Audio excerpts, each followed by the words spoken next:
Reaction now from Republican Senator Saxby Chambliss, a member of the Intelligence and Armed Services Committee. Senator, thank you for joining us this morning. Is this a deal you can support? Sure. Well, George, you know, the publicly stated goal of this administration relative to Iran's nuclear program is to prevent it from happening. Nothing in the details that I have seen thus far of the final deal, nothing in what Secretary Kerry just said moves us in the direction of preventing Iran from developing a nuclear weapon. Sure, they're going to destroy uranium enriched to 20%, but irrespective of what he just said, they're going to be able to continue to enrich uranium to 3.5%. They've got 6 tons now. They're going to allow them to go to 7 tons, and then they'll come back down to 6 tons within the next 6 months. But they'll still have that capability. Nothing in this deal requires the destruction of any centrifuges. They're going to continue to be able to replace centrifuges that become inoperable.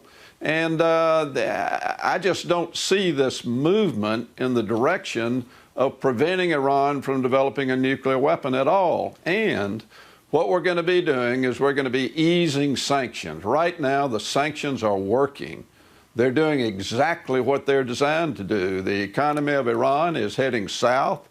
Unemployment is skyrocketing. And what we're going to do is we're going to allow the easing of sanctions, particularly on areas where the Iranian people are going to feel some benefit, i.e., allow export, import of automobile parts, airline parts, that sort of thing, that will show that the sanctions are, in fact, being eased. And instead of easing them, now is the time to tighten those sanctions, and let's get a long-term deal. That's going to be my question right now, Senator. Iran from developing a weapon. You heard Secretary Kerry. He says he hopes the Senate does not move forward, Congress does not move forward on new sanctions. Sounds like he's going to be disappointed. You're going to push ahead.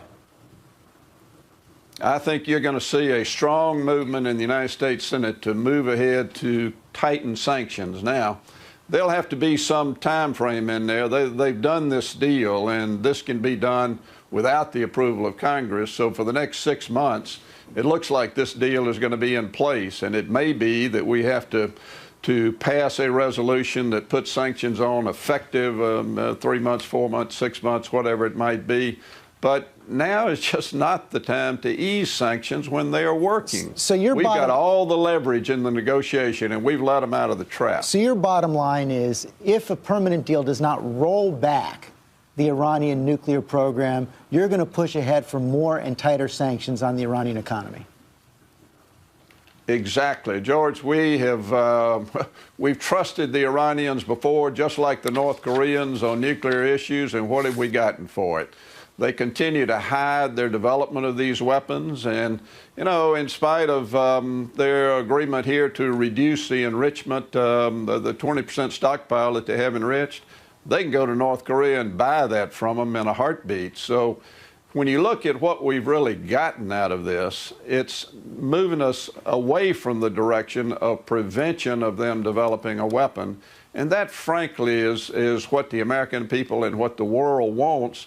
And that's why you're seeing Israel and Saudi Arabia, and there will be other Middle East countries, I suspect, to come out in opposition to this short-term agreement. Senator Chambliss, thanks very much for your time this morning.